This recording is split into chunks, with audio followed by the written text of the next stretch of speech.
អាតណាស់ម្ចាស់ថ្លៃអើយស្អាតផ្លែកមកសដូចតែឯងវាផ្លែកតែក៏ខ្មៅបន្តិចគ្រាន់បែកជាងបងឯងឲ្យសងក្រញាញ់ទៀបក្រញាច់គេដើរទៅលិចកៅភ្នែកក្រឡេកទៅឲ្យជើង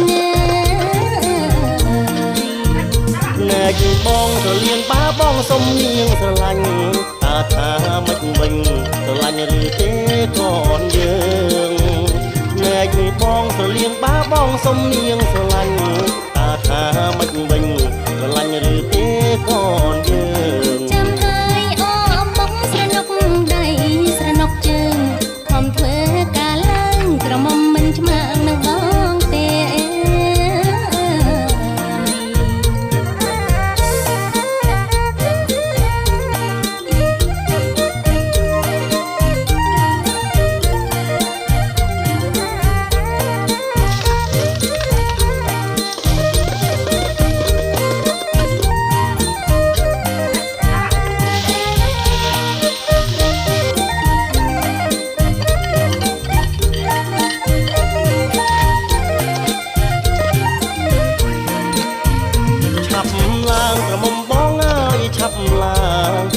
ចាំរួយជើងពេលឡើងចុកអងស